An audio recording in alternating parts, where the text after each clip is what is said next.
माधव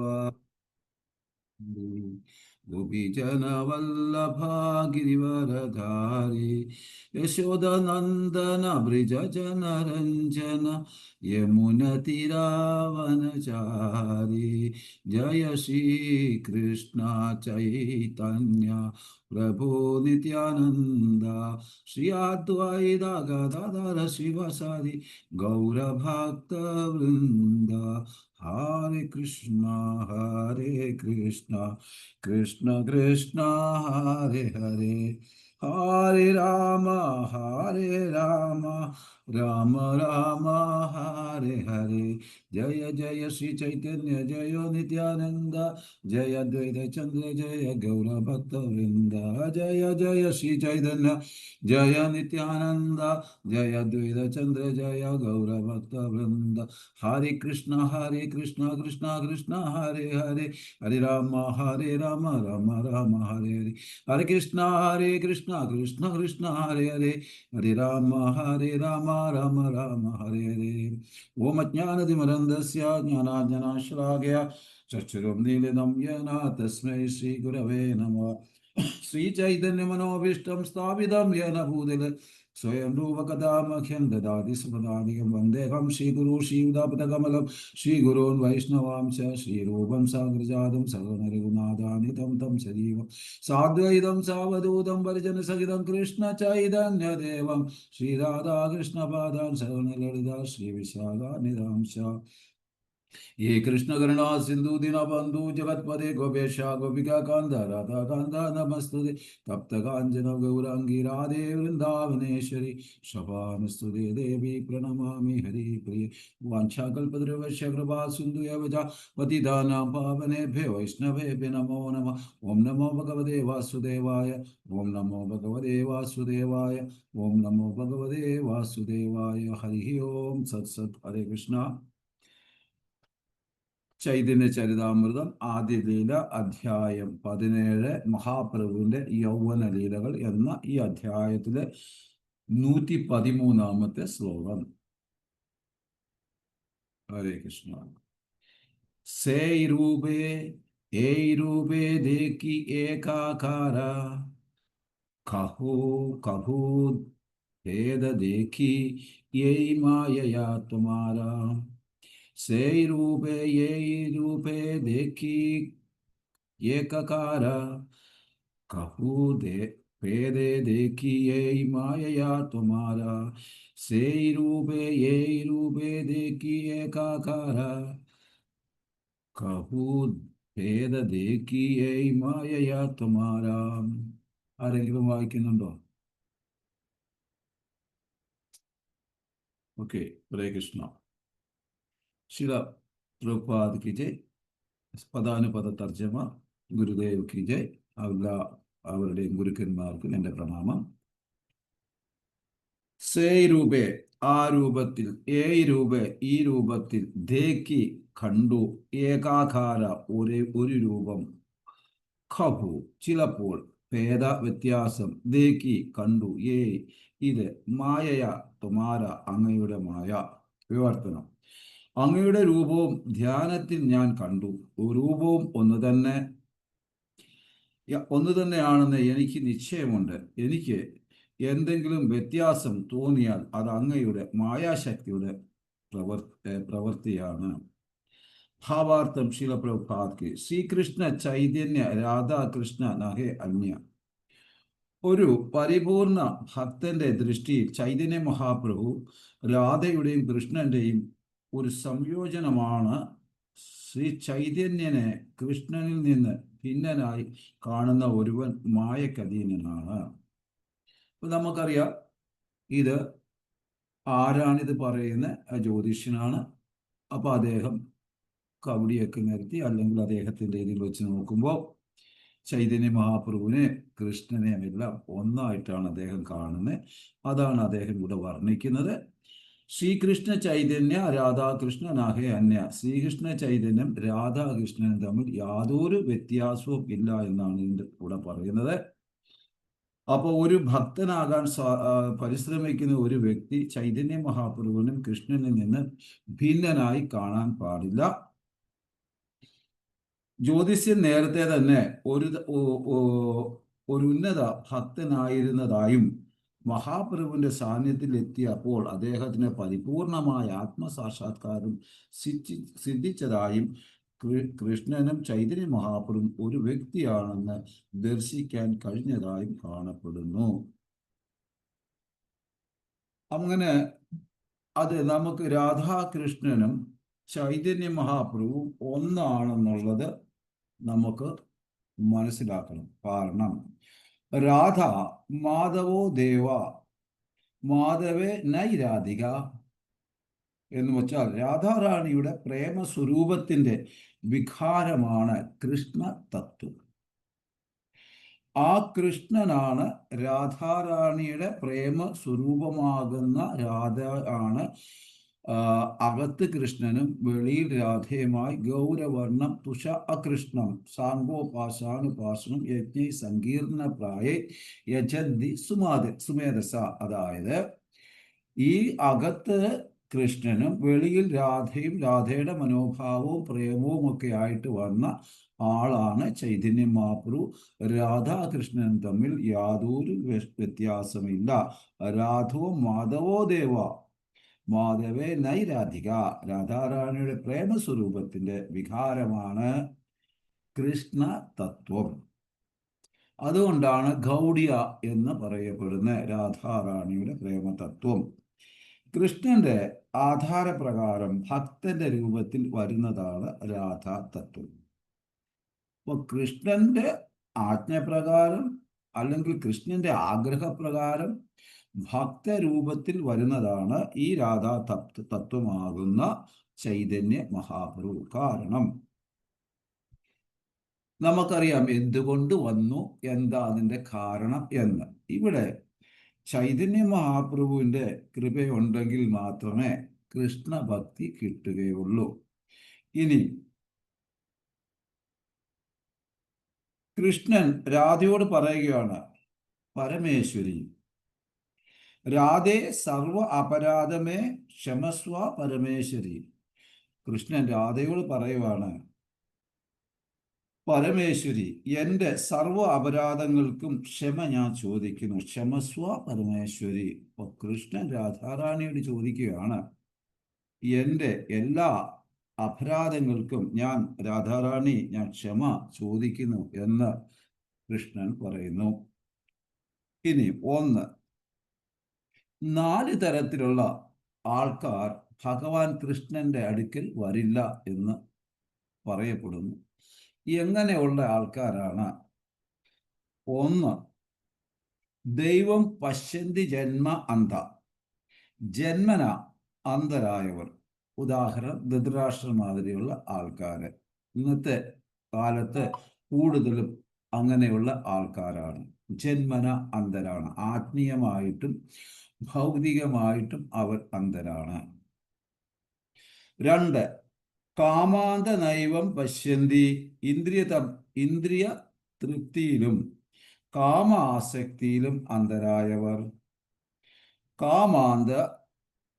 കാമാന്ത നൈവം പശ്യന്തി, ഇന്ദ്രിയ തൃപ്തിയിലും കാമ ആസക്തിയിലും അന്ധരായവർ. 3, അർജിദോഷം ന പശ്യന്തി, ഒരുപാട് പൈസ ഉള്ളവർ, ശരിയും തെറ്റും ഏതെന്ന് തിരിച്ചറിയില്ല. അങ്ങനെയുള്ളവർക്ക് അവർ കൃഷ്ണന്റെ അടുക്ക് വരില്ല. 4, മതോന്മത്തന പശ്യന്തി, പേരിലും പ്രസക്തിയിലും ലഹരി പിടിച്ച് അന്ധരായവർ. ഇങ്ങനെ 4 ആൾക്കാരുകളാണ് കൂടുതലായും കൃഷ്ണ ഭാവനാമൃത്തിൽ വരില്ല എന്ന് ശാസ്ത്രങ്ങൾ പറയുന്നു. എന്നാൽ ഈ 4 തരത്തിലുമുള്ള ആൾക്കാർ ഒരു കൃഷ്ണഭക്തനുമായിട്ടുള്ള സംസർഗമുണ്ടായാൽ ചൈതന്യ മഹാപ്രഭു പറയുന്നു ഈ പേരും കൃഷ്ണാവബോധത്തിൽ വരും എന്ന്. അപ്പോ കവിരാജ് ഗോസ്വാമി പറയുന്നു, കൃഷ്ണനെ ആൾക്കാർ ഭൗതിക സുഖത്തിന് വേണ്ടി ഭജിക്കുന്നു. പൊതുവെ ആൾക്കാർക്ക് സംതിങ് കിട്ടണം. ഇപ്പൊ കൃഷ്ണാവബോധത്തില് ഒരുപാട് ആൾക്കാർ എന്തെങ്കിലുമൊക്കെ പ്രതീക്ഷിച്ച് വരും. കൃഷ്ണൻ എന്ന് പറഞ്ഞാൽ വന്ന പാടൊന്നും വാരി കൂരി കൊടുക്കുന്ന സ്വഭാവം അദ്ദേഹത്തിനില്ല. എന്നാൽ അദ്ദേഹം എന്തെങ്കിലും കൊടുത്തു കഴിഞ്ഞാൽ അത് എക്കാലവും ശാശ്വതവുമായിരിക്കും. അപ്പോൾ പൊതുവെ സ്വാഭാവികമായിട്ട് ആൾക്കാർ പറയും കൃഷ്ണന്റെ അടുക്ക് വന്നാൽ ചിരിച്ചുകൊണ്ട് കൃഷ്ണൻ നിൽക്കുമെന്ന്. അപ്പോൾ അമ്മയും അച്ഛനും തമ്മിലുള്ള വ്യത്യാസം, അച്ഛന് തൂക്കി അളന്നേ കൊടുക്കൂ, അമ്മ കണക്ക് നോക്കാതെ കൊടുക്കും. പക്ഷെ അച്ഛൻ കൊടുക്കുന്നത് ശാശ്വതമായിരിക്കും. അപ്പോൾ ഒരു വ്യക്തിക്ക് എന്തുമാത്രം കൊടുക്കണം, ആ എത്ര വേണം, ആ ആൾ വഷളാകത്തില്ല, ഇത് കിട്ടിയാൽ എന്ന് മനസ്സിലായാൽ മാത്രം അദ്ദേഹം കൊടുക്കുകയുള്ളൂ. ഇതാണ് കൃഷ്ണൻ. അപ്പോൾ ആൾക്കാർ ഭൗതിക സുഖത്തിന് വേണ്ടി ഭജിക്കുന്നു. എന്നാൽ തൊട്ടടുത്ത അമൃതിരിപ്പുണ്ട്. ഇവിടെ വിഷത്തിന് വേണ്ടിയാണ് ഭജിക്കുന്നത്. ഇവർ മൂർഖരാണെന്നാണ് കവിരാജ് ഗോസ്വാമി പറയുന്നത്. കാരണം വിഷയസുഖങ്ങൾക്കും വിഷത്തിനു വേണ്ടി, ഇന്ദ്രിയ ആസ്വാദനത്തിനും ഇന്ദ്രിയ തൃപ്തിക്കും വേണ്ടി ഭഗവാന്റെ അടുക്ക് വരുന്നു. എന്നാൽ കൃഷ്ണ പ്രേമമാകുന്ന അമൃത് തൊട്ടടുത്തിരിപ്പുണ്ട്, അത് അവർ ആഗ്രഹിക്കുന്നില്ല.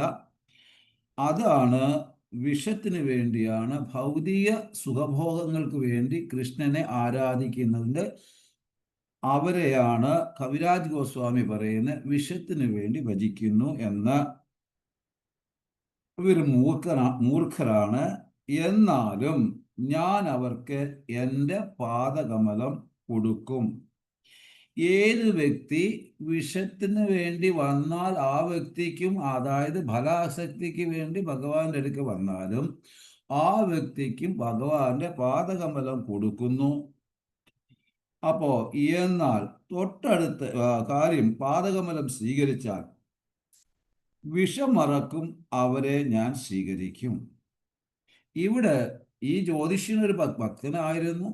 അദ്ദേഹത്തിൻ്റെ കാഴ്ചപ്പാടിൽ അദ്ദേഹം കണ്ടത് രാധാകൃഷ്ണൻ തന്നെയാണ് ചൈതന്യ മഹാപ്രഭു എന്നാണ് അദ്ദേഹം കാണുന്നത്. അപ്പൊ ഈ വിഷം ആഗ്രഹിച്ച് വരുന്നവർക്ക് ഭഗവാന്റെ പാദകമലം കൊടുത്ത് ഏതൊരു വ്യക്തി ആ പാദകമലം സ്വീകരിച്ചാൽ വിഷം മറക്കും അവരെ ഞാൻ സ്വീകരിക്കും. അപ്പൊ വിഷം അവർ ഓട്ടോമാറ്റിക്കായിട്ട് അവരറിയാതെ തന്നെ മറക്കും. എന്നിട്ടോ ഭഗവാൻ അവരെ സ്വീകരിക്കും. ദേവന്മാരെ സന്തോഷിപ്പിച്ച് പ്രതിഫലം വാങ്ങുന്നവർ ദേവലോകത്തും, കൃഷ്ണനെ സന്തോഷിപ്പിക്കുന്നവർ കൃഷ്ണലോകത്തും എത്തും. ഭഗവത്ഗീതയിൽ 9:25 യാന്തി ദേവോ വൃഥാദേവാൻ പിതൃയാന്തി പിതൃവൃഥാ ഭൂതാനി യാന്തി ഭൂതജ യാന്തി മധ്യാജിനോ അഭിമാം. കൃഷ്ണനെ ആരാധിക്കുന്നവർ കൃഷ്ണനോടൊപ്പം ജീവിക്കും എന്നാണ് പറയുന്നത്. മറ്റുള്ളവർ പിതൃലോകത്തിൽ പിതൃക്കളെ ആരാധിക്കുന്നവർ പിതൃലോകത്ത് പോവും, ദേവന്മാരെ ആരാധിക്കുന്നവർ ദേവലോകത്ത് പോവും, പ്രേതാദി പിശാചുകളെയൊക്കെ ആരാധിക്കുന്നവർ അവരുടെ ലോകത്ത് പോകും. എന്നാൽ യാന്തി മധ്യാജിനോ അഭിമാം, ആരെ എന്നെ കൃഷ്ണനെ ഭജിക്കുന്നു അവർ എൻ്റെ ലോകത്ത് വരിക മാത്രമല്ല എന്നോടൊത്ത് അവരെ ജീവിക്കും എന്നാണ് പറയപ്പെടുന്നത്. ഈ ഭാഗവതം, ചൈതന്യ ചരിതാമൃതം, ഭാഗവതത്തിൽ കൃഷ്ണനെ പറ്റി മാത്രമാണ് പറയുന്നത്. അപ്പം നമുക്ക് രാധാകൃഷ്ണനെയും ചൈതന്യ മഹാപ്രഭുവിനെയും ഒക്കെ രാധാറാണിയും ഒക്കെ അറിയണമെങ്കിൽ ഈ ചൈതന്യ ചരിതാമൃതത്തിൽ കൂടി മാത്രമേ അറിയുള്ളൂ. ഭാഗവതത്തിൽ ഒരിടത്ത് മാത്രം ചെറുതായിട്ടൊന്ന് സൂചിപ്പിച്ചിട്ടേ ഉള്ളൂ. ഏതൊരു വ്യക്തി, കുറേ ആൾക്കാർ നമ്മൾ പ്രീച്ചിങ്ങിനൊക്കെ പോകുമ്പോൾ ഭാഗവത സപ്താഹവും ഭാഗവതവും ഒക്കെ അറ്റൻഡ് ചെയ്തിട്ടുള്ള ആൾക്കാർ അവർ പറയുന്നത് ഈ രാധാറാണിയെ പറ്റി എടുത്ത് സൂചിപ്പിച്ചിട്ടില്ലല്ലോ, ഇതൊക്കെ പിന്നെ എവിടെയാ ഉള്ളത് എന്ന് സാധാരണക്കാർ ചോദിക്കുമ്പോൾ അവർക്ക് അറിയില്ല ചൈതന്യ ചരിതാമൃതം എന്താണ് എന്ന്. ഇനി ഭാഗവതത്തിന്റെ അർത്ഥം, ഭ എന്നാൽ ഭക്തി, ഗ എന്നാൽ ജ്ഞാനം, വ എന്നാൽ പഠിക്കുന്നത് കൊണ്ട് വൈരാഗ്യം വരുന്നു, തം തത്വജ്ഞാനം ഉണ്ടാകുന്നു. അപ്പൊ ഭാഗവതം പഠിക്കുന്ന ഒരു വ്യക്തിക്ക് ഭക്തി, ജ്ഞാനം, വൈരാഗ്യം, തത്വജ്ഞാനം, നോളജ് ഇത്യാദി കാര്യങ്ങൾ ഉണ്ടാകുന്നു. അതുകൊണ്ടാണ് ഭാഗവതം എന്ന് പറയുന്നത്. നമ്മൾ ഭാഗവത ധർമ്മത്തിലാണ് നമ്മുടെ ജീവിതം മുന്നോട്ട് കൊണ്ടുപോകുന്നത്. ആയതിനാൽ നമ്മൾക്ക് ഈ ഭക്തി കിട്ടുന്നുണ്ട്, ജ്ഞാനം കിട്ടുന്നുണ്ട്, വൈരാഗ്യം കിട്ടുന്നുണ്ട്, തത്വജ്ഞാനം ഉണ്ടാകുന്നുണ്ട്. ഏതൊരു വ്യക്തി ഭാഗവത ധർമ്മത്തിൽ ജീവിച്ചു കഴിഞ്ഞാൽ ഇത്രയും കാര്യം ആ വ്യക്തിക്ക് കിട്ടുന്നു. ശ്രീയകാന്ത പരമപുരുഷ. ശ്രീയ എന്നാൽ ലക്ഷ്മി, ശ്രീ എന്നാൽ രാധാറാണി. അപ്പൊ എന്തുകൊണ്ടാണ് രാധാകൃഷ്ണൻ രാധാറാണിയിൽ നിന്നാണ് ഈ വന്നതെല്ലാം വരുന്നത് എന്നും ക്ലിയർ ആയിട്ട് ചൈതന്യ ചരിതാമൃതത്തിൽ കൂടി മനസ്സിലാക്കണം. നമ്മുടെ ഭഗവാന്റെ തന്നെ ആന്തരിക ശക്തിയായ രാധാറാണി, ആ രാധാറാണിയിൽ നിന്നാണ് എല്ലാ ആത്മീയതയും ഉണ്ടാകുന്ന, ആ ആധ്യാത്മിക ലോകത്തിലെ പ്രവൃത്തികളെല്ലാം ചെയ്യുന്ന ഭഗവാന്റെ ആന്തരിക ശക്തി അഥവാ ആഹ്ലാദ ശക്തി അഥവാ ചിത് ശക്തി എന്നൊക്കെയുള്ള പേരുകളിൽ, ഒരുപാട് പേരുകളിൽ അറിയപ്പെടുന്നു. അപ്പൊ അങ്ങനെയുള്ള രാധയിൽ നിന്നാണ് ആര് വരുന്നത്? ലക്ഷ്മി വരുന്നത്, ഗോപസ്ത്രീകൾ വരുന്നത്, അങ്ങനെയെല്ലാം ആധ്യാത്മിക ലോകം വരുന്നത് എല്ലാം അതിൽ നിന്നാണ്. അപ്പൊ ശ്രീ എന്നാൽ രാധാറാണി, കാന്ത എന്നാൽ ഗോപികകൾ. ഇവരെല്ലാവരും എന്ത് ചെയ്യുന്നു? കൃഷ്ണനെ സേവ ചെയ്യുന്നു. ഇവരുടെ എല്ലാം രാജ്ഞിയാണ് രാധാറാണി. അതുകൊണ്ട് ഇവരും വൃന്ദാവനവും ശ്രേഷ്ഠമാണ്. ഇനി പതി എന്ന വാക്കിന്റെ അർത്ഥം മാസ്റ്റർ അല്ലെങ്കിൽ ലീഡർ. കൃഷ്ണൻ എല്ലാവരുടെയും ലീഡറാണ്, മാസ്റ്ററാണ്. അപ്പൊ അത് പ്രജാപതി സൃഷ്ടിയുടെ അധിപതി, ഭഗവാനുള്ള പേരാണ്. യജ്ഞപതി യജ്ഞേശ്വരൻ, ലക്ഷ്മിപതി ലക്ഷ്മിയുടെ പതി, ദിയാപതി ബുദ്ധിയുടെ അധിപൻ കൃഷ്ണൻ, ലോകപതി എല്ലാ ലോകത്തിൻ്റെയും സൃഷ്ടാവ്, ധരാപതി ഭൂമിയുടെ അധിപതി, പതീർഗതി ഭഗവാനാണ് അന്തിമ ലക്ഷ്യം.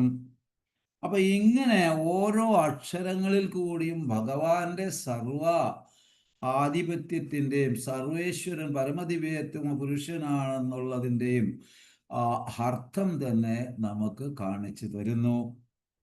ഗൗ എന്നാൽ ഗോവിന്ദൻ, റ എന്ന് പറഞ്ഞാൽ രാധിക, ഗൗരംഗ എന്ന് പറഞ്ഞാൽ രാധാറാണിയുടെ അംഗം. അപ്പൊ ഗൗരംഗൻ ആരാണ്? ചൈതന്യ മഹാപ്രഭു. ആ ചൈതന്യ മഹാപ്രഭുവാണ് തന്നെയാണ് കൃഷ്ണൻ. ഗൗരംഗ എന്ന് പറഞ്ഞ അതിൻ്റെ അർത്ഥം രാധാറാണിയുടെ ഓരോ അംഗം, ഗൗരംഗ. ഗൗ എന്നാൽ ഗോവിന്ദൻ, ര എന്നാൽ രാധിക, ഗൗരംഗ എന്നാൽ രാധാറാണിയുടെ അംഗങ്ങൾ. അപ്പൊ ചൈതന്യ മഹാപ്രഭു ആരാണ്?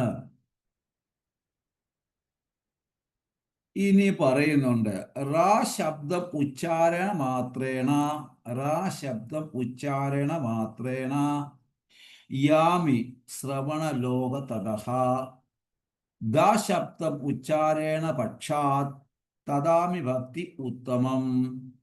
ഭഗവാൻ പറയുന്നു, റാ എന്ന ശബ്ദം ഉച്ചാരണ മാത്രമേ ഞാൻ കേൾക്കാൻ വരുന്നു.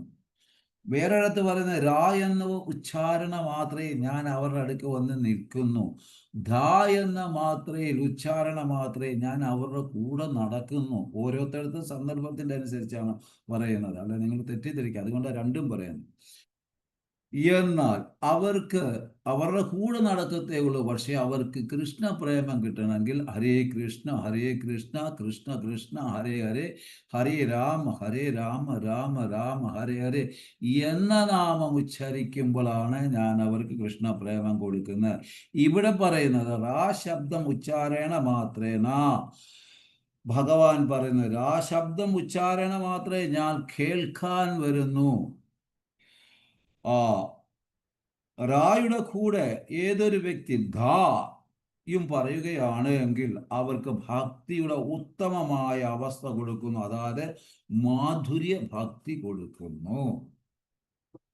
അപ്പൊ രാധ എന്ന് പറയുമ്പോൾ അവിടെ മാധുര്യ ഭക്തിയുടെ ഉറവിടമാണ്. അതുകൊണ്ടാണ്. എന്നാൽ നമുക്ക് എപ്പോഴും രാധ രാധ എന്ന് പറയുവാനുള്ള യോഗ്യതയില്ലെന്ന പ്രഭു പറയുന്നത് വൃജയിൽ താമസിക്കുന്നവർക്കൂടെ നമുക്കില്ല. അതുകൊണ്ടാണ് നമ്മൾ ഹരേ കൃഷ്ണ കൃഷ്ണ കൃഷ്ണ ഹരേ ഹരേ, ഹരേ രാമ രാമ രാമ ഹരേ ഹരേ ഈ നാമം ജപിക്കുന്നത്. അതിൽ രാധയുമുണ്ട് കൃഷ്ണനുമുണ്ട്. അപ്പോൾ ഗൗരംഗ എന്ന് വിളിക്കുമ്പോൾ തന്നെ രാധാറാണിയായി കഴിഞ്ഞു. നിത്യാനന്ദ പ്രഭു എന്ന് വിളിക്കുമ്പോഴത്തേ നിത്യാനന്ദ പ്രഭു ആയി കഴിഞ്ഞു. കൃഷ്ണനും ബലരാമനുമായി ഹരിനാമം ജപിക്കുമ്പോൾ തന്നെ അതുപോലെ ഓരോന്നും നമ്മളുടെ ഭഗവാന്റെ നാമങ്ങളിൽ ഓരോ അർത്ഥങ്ങളുണ്ട്. ഇനിയും രാമ എന്ന് പറയുന്നിടത്ത് ശ്രീമതി രാധാറാണിയും, ഹരേ കൃഷ്ണ ഹരേ രാമ എന്ന് പറയുമ്പോൾ രാമ എന്ന് പറയുന്നിടത്ത് ശ്രീമതി രാധാറാണിയും, മാ എന്ന് പറയുന്നിടത്ത് മകാരം മധുസൂദനനും. അപ്പൊ രാമ എന്ന് പറയുന്നതും രാധാറാണിയും മധുസൂദനനുമായ മകാരമാകുന്ന കൃഷ്ണനുമാണ് സംസ്കൃതത്തിൽ പറയുന്നത്. മാ എന്ന് പറയുന്നിടത്ത് മകാരം, അതായത് മധുസൂദനനും, ഇവിടെ രാധയും കൃഷ്ണനുമാണ്. രാമ എന്ന ഉച്ചാരണ മാത്രയിൽ അവിടെ നമ്മൾ വിളിക്കുന്നത് രാധയും കൃഷ്ണനെയുമാണ്. ആയതിനാൽ ആ ജ്യോതിഷൻ കണ്ടത് രാധയും കൃഷ്ണനുമാകുന്ന ചൈതന്യ മഹാപ്രഭുവിനെ ആണ്. ഇനി മമ ഏവം പൗരുഷം രൂപം ഗോപിക മനമോഹനം. രാധാറാണി പറയുന്നു, എൻ്റെ തന്നെ പൗരുഷ രൂപമാണ് കൃഷ്ണൻ. രാധാറാണി പറയുന്നു, എൻ്റെ തന്നെ പൗരുഷ രൂപമാണ് കൃഷ്ണൻ. കൃഷ്ണൻ പറയുന്നു, എൻ്റെ ആന്തരിക ശക്തിയാണ് രാധ.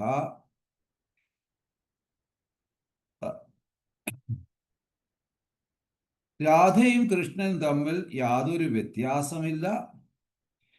കപിലദേവൻ പറയുന്നു, ആരാണ് ഭഗവാന്റെ ഭക്തൻ?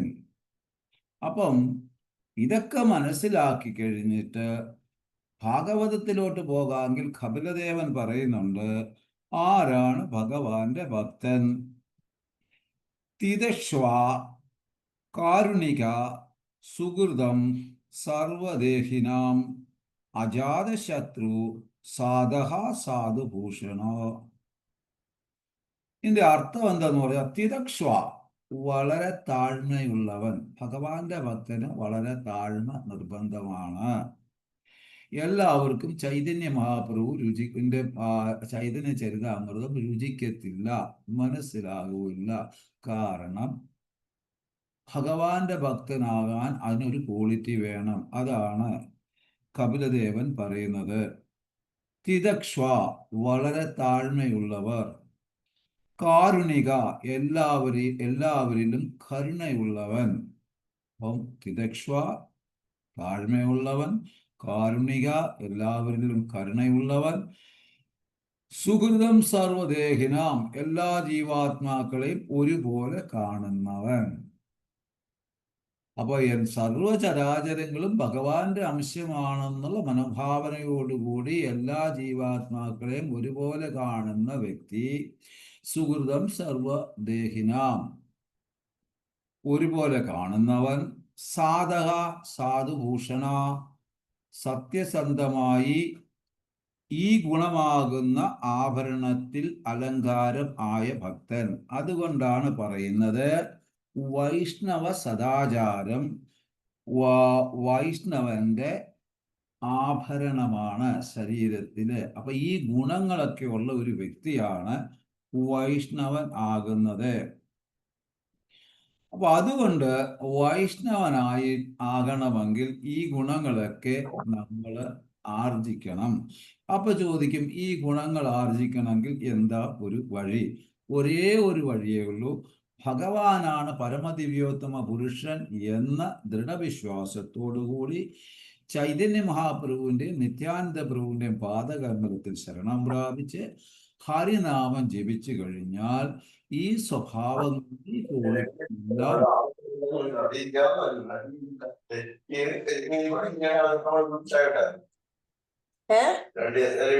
അവിടെ ഇരിക്കട്ടെ, അത്രയും മതി. അവിടെ 2 സോഫ ഉണ്ട്, ഞാൻ ഇരിക്കാനുള്ള ഒരു മാറ്റ് പോലത്തെ സാധനം കൊണ്ടിട്ടിട്ടുണ്ട്, അത് മതി. Sorry Prabhu, sorry Hari. No problem, no problem. നമ്മളിവിടെ പറഞ്ഞു വെച്ചത്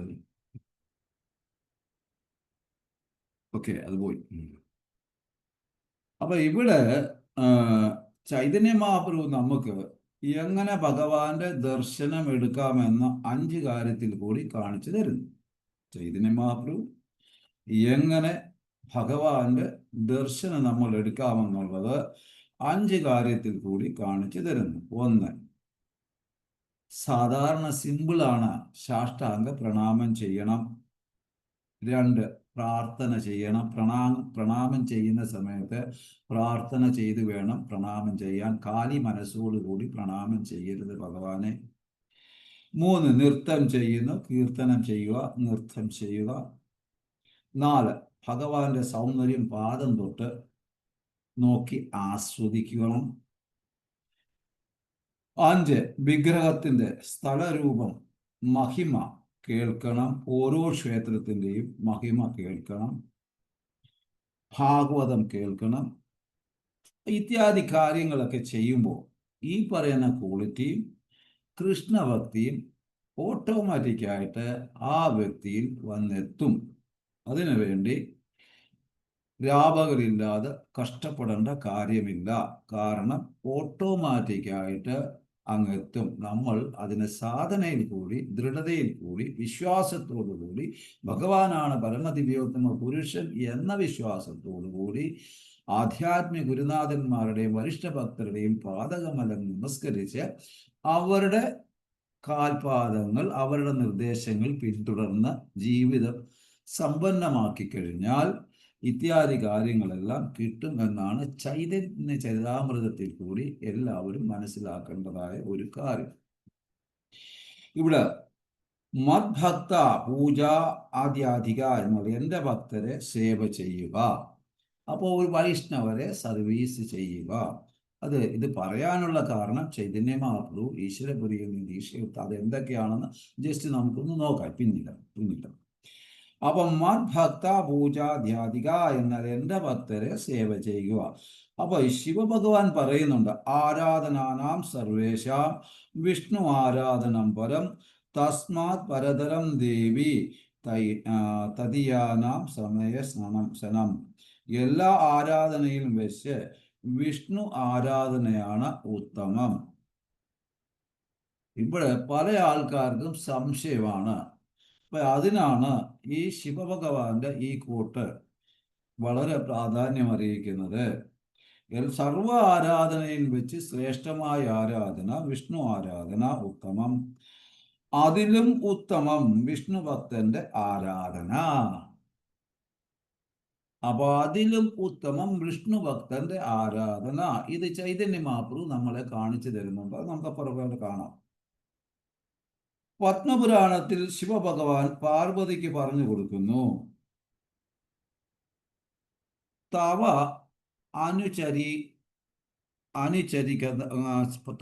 അനുചര കിങ്കര, ഭഗവാന്റെ ഭക്തരെ സേവ ചെയ്യാൻ അവസരം തന്നാൽ മതി. പ്രഹ്ലാദ് മഹാരാജ് പറയുന്നുണ്ട്. അപ്പൊ ഇങ്ങനെ ഉള്ളിടത്ത് നമ്മളൊന്ന് നോക്കിക്കഴിഞ്ഞാൽ സേവ ചെയ്യുക എന്നുള്ളത് അതിശ്രേഷ്ഠ ഒരു വ്യക്തിക്ക് വളരെ എളുപ്പം മനസ്സിലാകുന്നതാണ്. ഗയയിൽ വെച്ചിട്ട് ഈശ്വരപുരിയിൽ നിന്ന് ദീക്ഷ സ്വീകരിച്ചു ചൈതന്യ മഹാപ്രഭു. അപ്പൊ ഇതെന്താണ് ഇന്നത്തെ ലോകത്തിലോട്ട് നമ്മൾ പോയി കഴിഞ്ഞാൽ ദീക്ഷാ സെറിമണി എന്ന് പറയുന്നത് ഒരു ഒരു ഒരു പേരും പ്രസക്തിക്കും ഒരു ഫാഷനൊക്കെ ആയിട്ടാണ് ആൾക്കാർ കാണുന്നത്. അതിൻ്റെ സീരിയസ്നെസ് ആൾക്കാർക്ക് എന്തുമാത്രം മനസ്സിലാകുന്നു എന്നുള്ളത് ചൈതന്യം ചരിതാമൃതം പഠിക്കുന്നവർക്ക് അതിൻ്റെ സീരിയസ്നെസ് മനസ്സിലാകുള്ളൂ. അപ്പൊ ഗയയിൽ വെച്ച് ഈശ്വരപുരിയിൽ നിന്ന് ദീക്ഷ സ്വീകരിച്ചു. ആപ്പനെ ഈശ്വര ശ്രീ ചൈതന്യ ഭഗവാൻ व्यक्ति लेना ईश्वरपुरे जन्मस्थान प्रभु बोले പുരീരായ ഗ്രാമ അവതാർ. അതായത് പരമപുരുഷനായ ചൈതന്യ ഈശ്വരൻ, ഈ ചൈതന്യൻ ഈശ്വരപുരിയുടെ ജന്മസ്ഥാനത്ത് വിസിറ്റ് ചെയ്തു. പരമപുരുഷനായ ചൈതന്യ ഈശ്വരൻ ഈശ്വരപുരിയുടെ ജന്മസ്ഥാനത്ത് വിസിറ്റ് ചെയ്തു. എന്നിട്ട് ഭഗവാൻ പറയുന്നു, എൻ്റെ പ്രണാമം. കുമാരഹാട്ടിക്ക് ഈശ്വരപുരി ജനിച്ച ആ സ്ഥലത്തിന് എൻ്റെ പ്രണാമം. അവിടെ അദ്ദേഹം പ്രണാമം ചെയ്യുന്നു ഈശ്വരപുരി ജനിച്ച സ്ഥലത്തിന്. അപ്പോൾ ഒരു ആധ്യാത്മിക ഗുരുനാഥന് ആത്മീയതയിൽ എന്തുമാത്രം ശ്രേഷ്ഠതയുണ്ട് എന്ന് മനസ്സിലാക്കി തരുകയാണ് ചൈതന്യ ചരിതാമൃതത്തിൽ കൂടി ചൈതന്യ മഹാപ്രഭു. അപ്പൊ എന്നിട്ട് പ്രണാമം കൊടുക്കുന്നു. എന്നിട്ട് ചൈതന്യ ചരിതാമൃതം ഒരു തരത്തിൽ വൈഷ്ണവ എത്തിക്കേറ്റ് ആണ്. അതാ ഞാൻ പറഞ്ഞു വന്നു വെക്കുന്നത്. ചൈതന്യ ചരിതാമൃതം ഒരു തരത്തിൽ പറയുവാണെങ്കിൽ വൈഷ്ണവ എത്തിക്കേറ്റ് ആണ്. കാരണം വൈഷ്ണവർ എത്തിക്കേറ്റ് എന്ന് പറഞ്ഞാൽ മാനവനാണ്. അതായത് മാനവൻ നമ്മളെ പഠിപ്പിക്കുന്നത് മനുവാണ്. മനുഷ്യനാണെങ്കിൽ മനുസംഹിതി അനുസരിച്ച് ജീവിക്കണം. അത് ചൈതന്യ ചരിതാമൃതത്തിൽ കൂടി നമുക്ക് വ്യക്തമാക്കി തരുന്നു. ചൈതന്യ മഹാപ്രഭു തൻ്റെ ആത്മീയ ഗുരു ജനിച്ച സ്ഥലത്ത് ആ സ്ഥലത്തെ മണ്ണിനെ വാരി പൂജിക്കുന്നു. ഗുരുവിനെ മാത്രമല്ല, അദ്ദേഹം ഗുരുവിനെ മാത്രമല്ല മണ്ണിനെയും എടുത്ത് പൂജിക്കുന്നു. എപ്രകാരം വൃന്ദാവനത്തിലെ അക്രൂരൻ വൃന്ദാവനം അതിൽ ആദ്യമായിട്ട് വരുമ്പോൾ ഭഗവാന്റെ പാദകമലം കണ്ട മാത്രയിൽ രഥത്തിൽ നിന്ന് ചാടി ആ വൃന്ദാവനത്തിന്റെ പൂഴിയിൽ കിടന്നുരുണ്ട് സാഷ്ടാംഗ പ്രണാമം കൊടുത്ത് ആ മണ്ണുകൾ മൊത്തവും ശരീരത്തിൽ പൂശി അദ്ദേഹം ആനന്ദ അമൃതയിൽ നിർവൃതിയിൽ അദ്ദേഹം എഴുന്നേറ്റ് നോക്കിയപ്പോൾ കൃഷ്ണ ബലരാമ അതായത് കാലിയെ മേയിച്ച് വന്നിട്ട് പശുവിനെയൊക്കെ കെട്ടി വെള്ളവും പുല്ലും ഒക്കെ കൊടുക്കുന്നതായിട്ടാണ് അക്രൂരൻ കാണുന്നത്. അപ്രകാരം ഭഗവാൻ ചൈതന്യന്റെ ഗുരുവായ ഈശ്വരപുരിയുടെ സ്ഥലത്തെ ആ പ്രണാമം കൊടുക്കുക മാത്രമല്ല, അവിടുത്തെ മണ്ണ്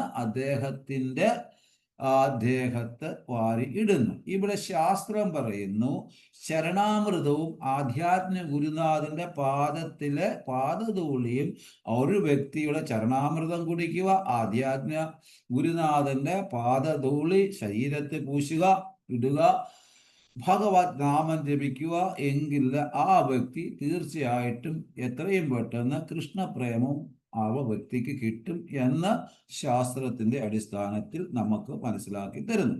ഇവിടെ ആരാധനെ ഭ്രതേ ഈശ്വരപുരി സ്ഥാനെ മന്ത്രദീക്ഷ ചാലിന മധുരവചതേ എന്ന് വെച്ചാൽ ഈശ്വരപുരിയോട് അപേക്ഷിക്കുന്നു ദീക്ഷയ്ക്ക് വേണ്ടി ഭഗവാൻ ചൈതന്യൻ.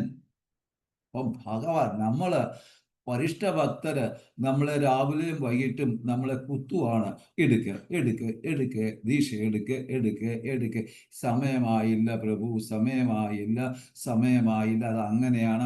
കല്യാണം കഴിഞ്ഞിട്ട് പറയും ഒരു കൊച്ചുമോളെ കണ്ടിട്ട് മതിയെന്ന്. കൊച്ചുമോളെ കണ്ടിട്ട് പറയും ആ കൊച്ചുമോടെ കല്യാണം കൂടെ കഴിഞ്ഞിട്ട് മതിയെന്ന് പറയും. കൊച്ചുമോടെ കല്യാണം കഴിഞ്ഞ് വീണ്ടും ഇദ്ദേഹം ചെല്ലുമ്പോൾ ആ വീട്ടിലെ പട്ടിക്കൂട്ടിലിരുന്നൊരു പട്ടി കുരയ്ക്കുന്നത് കാണും.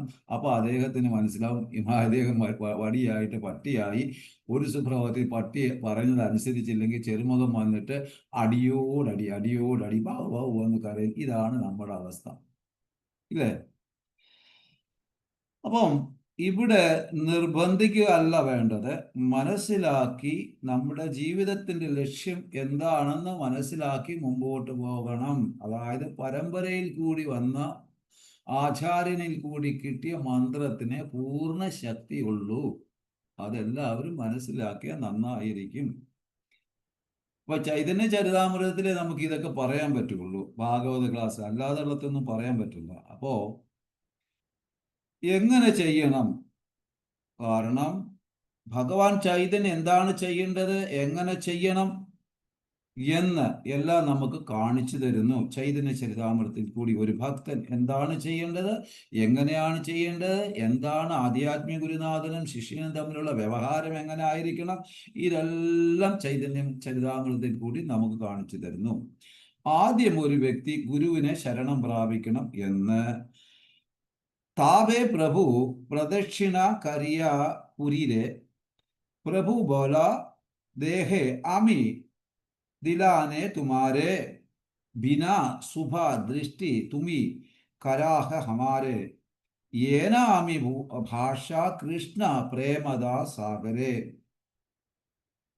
അതായത് ചൈതന്യ മഹാപ്രഭു ഈശ്വരപുരിക്ക് വലം വെച്ച് എന്നിട്ട് പറയുന്നു, ഞാൻ പരിപൂർണമായി ശരണം പ്രാപിക്കുന്നു നിങ്ങളിൽ.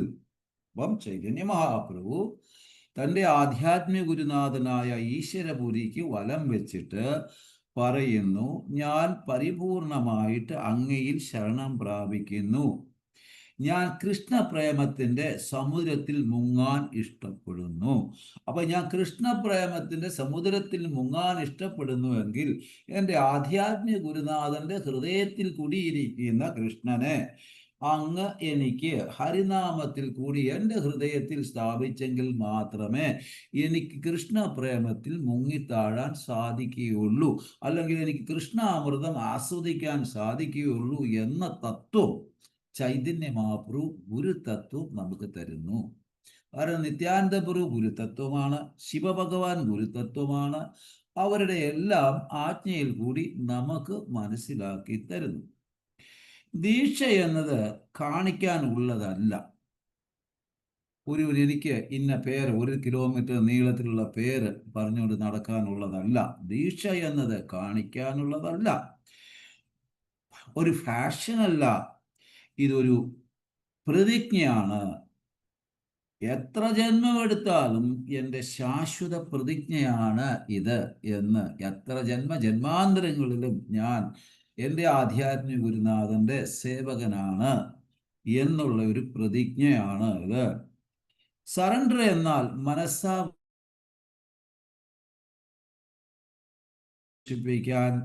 ആത്മീയ ഗുരുവിന്റെ നിർദ്ദേശം പാലിക്കുക. ആധ്യാത്മിക ഗുരുനാഥൻ സന്തോഷിച്ചു കഴിഞ്ഞാൽ ഭഗവാൻ സന്തോഷിക്കും. ആധ്യാത്മിക ഗുരുനാഥൻ സന്തോഷിച്ചു കഴിഞ്ഞാൽ ബലരാമനും രാധാറാണിയും സന്തോഷിക്കും. ആ രാധാറാണിയും ബലരാമനും സന്തോഷിച്ചു കഴിയുമ്പോൾ കൃഷ്ണൻ സന്തോഷിക്കും. അപ്പോൾ രാധാറാണി സന്തോഷിച്ചാൽ ഓൾറെഡി ചൈതന്യ മഹാപ്രഭു സന്തോഷിച്ചു കഴിഞ്ഞു. അപ്പോൾ ഈസി ആയിട്ട് കൃഷ്ണൻ സന്തോഷിക്കും. ആയതിനാൽ ആധ്യാത്മിക ഗുരുനാഥൻ ആരാണെന്ന് വെച്ചാൽ രാധാ തത്വം കൂടി ആണ്. ഇനിയും വേദേ രാമയേണ ചൈവ പുരാണേ ഭാരത തഥാ അദൗ അന്തേ ചമദ്യോ ചഹരി സർവത്ര ഗീയതേ.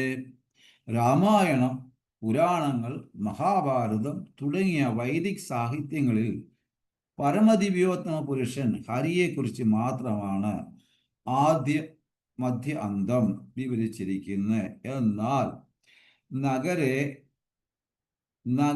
നഗരേ ആജി കരിമു കീർത്തന സന്ധ്യാകാല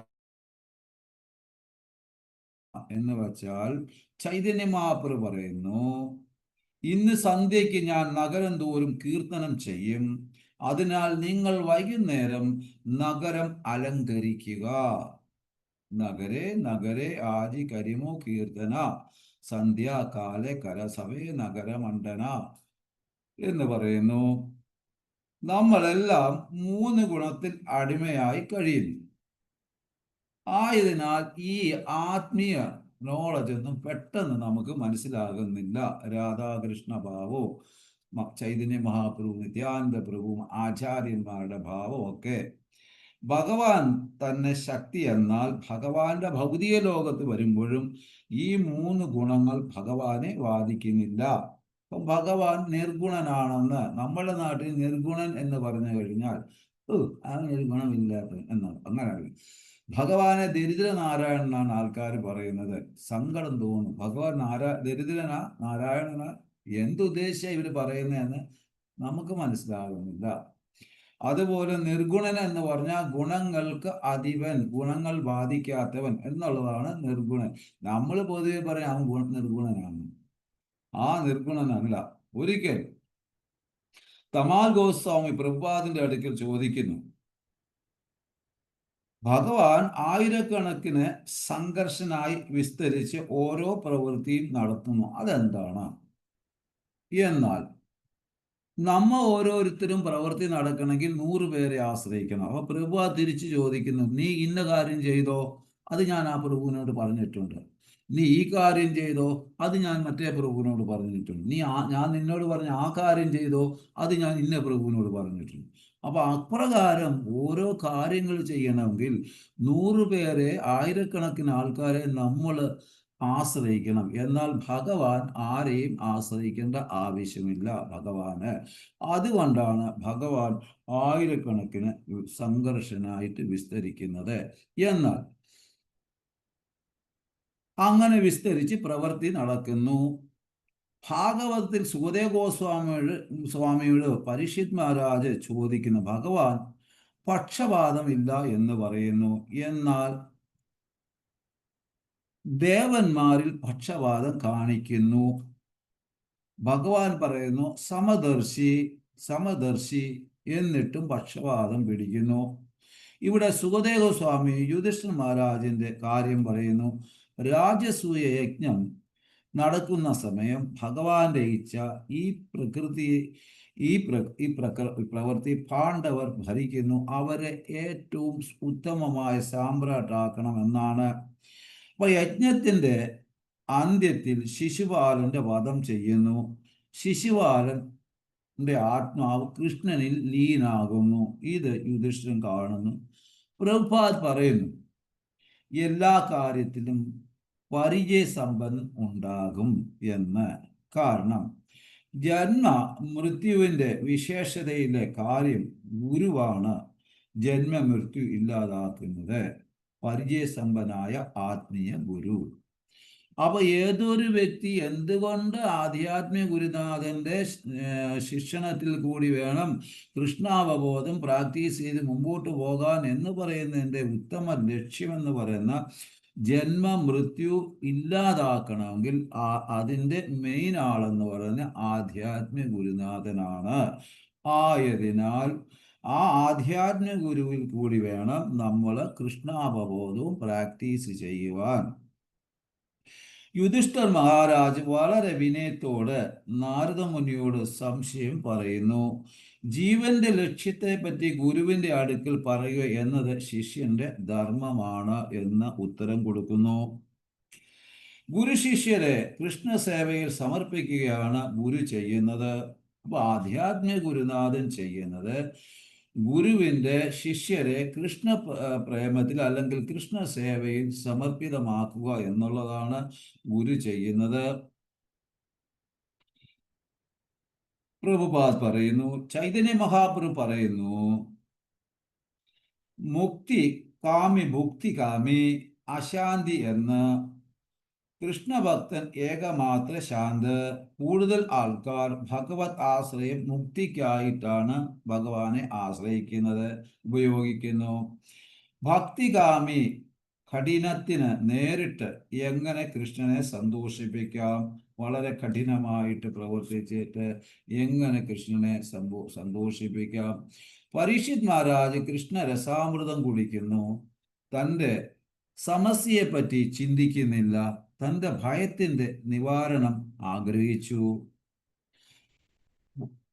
ഭൂതന ലീല കേട്ടപ്പോൾ സംശയം ചോദിച്ച സുഖദേവ് ഗോസ്വാമിയോട് പരീക്ഷിത് മഹാരാജ് ചോദിക്കുന്നു, കൃഷ്ണനൊന്നും പറ്റിയില്ലയോ എന്ന്. കാരണം അത്രമാത്രം ആ ഭൂതന നിഗ്രഹത്തിന്റെ കഥയിൽ വളരെ ശ്രദ്ധയോടുകൂടി ശ്രവിച്ചുകൊണ്ടിരുന്ന സമയത്ത് ഭൂതന വിഷം കൊടുത്തു ഭഗവാന് പാല് കൊടുത്തു എന്ന് അറിഞ്ഞപ്പോൾ പെട്ടെന്ന് സുഖദേവ് ഗോസ്വാമി ചോദിക്കുന്നു, കൃഷ്ണൻ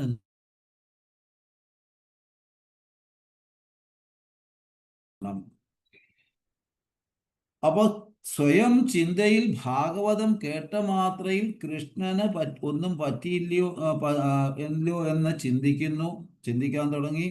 യുധിഷ്ഠിരൻ ചോദിക്കുന്നു, എങ്ങനെ മനസ്സിലാക്കാൻ പറ്റും കൃഷ്ണന്റെ കാര്യവും കലകളും? യുധിഷ്ഠിരൻ ചോദിക്കുന്നു, എങ്ങനെ മനസ്സിലാക്കാൻ?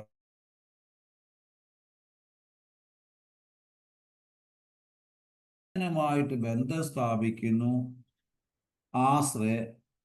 ആ ശ്രേഷ്ഠ വ്യക്തി തന്റെ സംബന്ധം കൃഷ്ണനുമായി സ്ഥാപിച്ച് പ്രഭാവം ഉണ്ടാക്കുന്നു.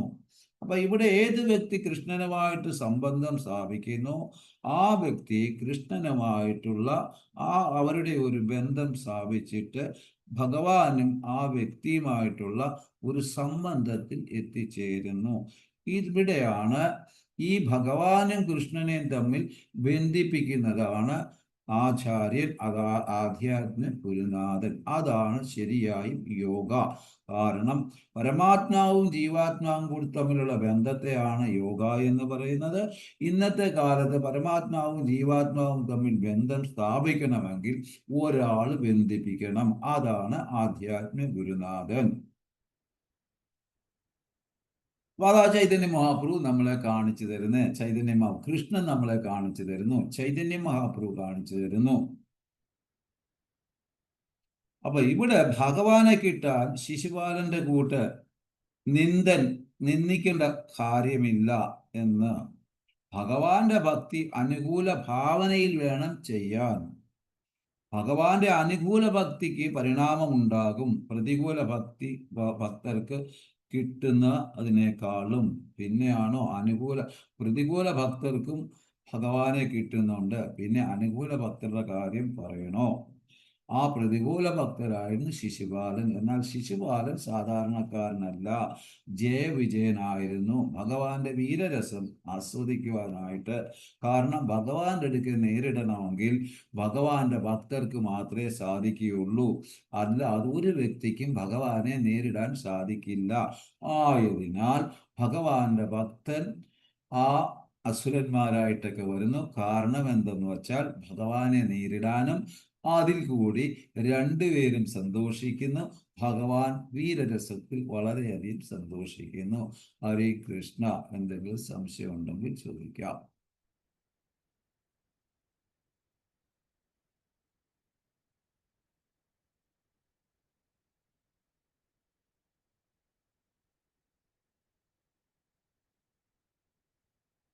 ആരുമില്ലെന്ന് തോന്നുന്നു.